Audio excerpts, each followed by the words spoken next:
ტელეფონს საუბრობენ, ტელეფონზე და გადიან კედელ და საუბრობენ. ისე არ გვინდა, ჩვენ გვინდა გაშუქება. შეგიძლიათ ეს გაგებო, დამეხმარეთ ამ ზუგდიდში ბერაძის ქუჩაზე ყოფილი სააფთიაქო ქსელის შენობაში მცხოვრებმა დევნილებმა დღეს კორპუსის მიმდებარე ტერიტორიაზე აქცია გამართეს. წელიწადნახევრის წინ ამ კორპუსში ჩასახლებული დევნილები ბინების საკუთრებაში გადმოცემად დაკანონებას და საყოფაცხოვრებო პირობების გაუმჯობესებას ითხოვენ. მათი თქმით, შენობა უხარისხო და გარემონტებული. წვიმის დრო წყალი ჩამოდის, რომელმაც საცხოვრებელი ოთახები დააზიანა. დევნილთა მოთხოვნას ადგილზე გამოეხმაურნენ პარტია ერთიანი ნაციონალური მოძრაობის ზუგდიდის ორგანიზაციის წევრები. მათი თქმით, აღნიშნულ პრობლემას პარტიის ანტიკორუფციული საბჭოს სხდომაზე გაიტანენ განსახილველად. ეს გახლავთ ყოფილი სააფთიაქო სამმართველო, რომელიც 2013 წელს გადაეცა საკუთრებაში დევნილებზე იქნა ჩასახლებული. დარახველიძე, რომელიც წარმოადგენდა მაშინ დევნილთა სამინისტროს წარმომადგენლობას, იყო აქ მოსული და ფაქტიურად ამ ხალხმა მიიღო ეს ბინები ისევე არ იცოდნენ რა იყო შიგნით, რა მდგომარეობაში იყო, რა ხარისხით იყო გაკეთებული და უფრო უარესად გეტყვით. ეს გადაეცათ საკუთრებაში ისე რომ შენობა არ იყო ფაქტიურად ექსპლუატაციაში მიღებული. დღესაც გამომდინარე იქიდან რომ ეს შენობა არ იმყოფება ექსპლუატაციაში, აქედან გამომდინარე ეს ხალხი ფაქტიურად საკუთრების უფლების მოწმობას ვერ ღებულობენ იმ ფართებზე, რომელშიც ისინი არიან ჩასახლებულები. მოვითხოვთ დაკანონებას, რომ საკუთრებაში შევიდეს. უკვე წელიწადნახევარია ვცხოვრობ და არ არის ჩვენი საკუთრება.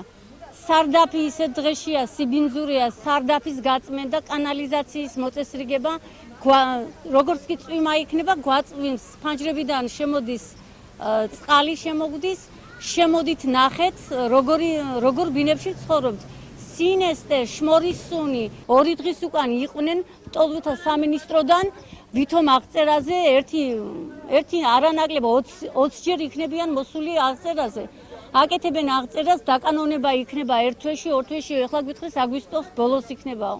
აღნიშნულთა დაკავშირებით საქართველოს ოკუპირებული ტერიტორიებიდან იძულებით გადაადგილებულ პირთა განსახლებისა და მტოლვილთა სამინისტროს ზუგდიდის ტერიტორიული ორგანოს ხელმძღვანელმა მანუჩარ ჩილაჩავამ განაცხადა, რომ აღნიშნულ საკითხზე მუშაობა მიმდინარეობდა დევნილების ყველა პრობლემა მოგვარებული იქნება.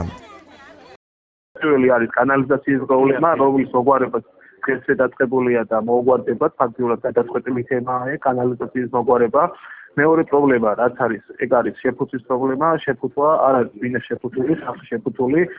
ამის თაობაზე გადაწყვეტილი თემაა და ზამთრის შესვლამდე სანაზამთ არ იმოვა ეს ობიექტი, ეს კორპუსი ძალიანად შეიფუთება და მესამე პრობლემა რაც არის, ეს არის სახურავიდან წყალი ჩამოდის, სახურავით გადაიხურება, შეკეთდება და არავითარი პრობლემა არ შეეხება ამ ობიექტზე. კი ბატონო, საკუთრებაში გადმოცემას რაც შეეხება, როდესაც ხარვეზები არ მოიხდება, გამოსტებდება ხარვეზები, მაგის მერე მეოთხე სამინისტრო იფიქრებს კი არა ფაქტიურად საუკანონო სამხალხო და დევნილებს ამბობს, რა ქვია, ორჩენდოს მანუჩარ ჩილაჩავას განმარტებით, ბინების დაკანონება მას შემდეგ მოხდება, რაც ზემო აღნიშნული პრობლემები დადებითად გადაწყდება.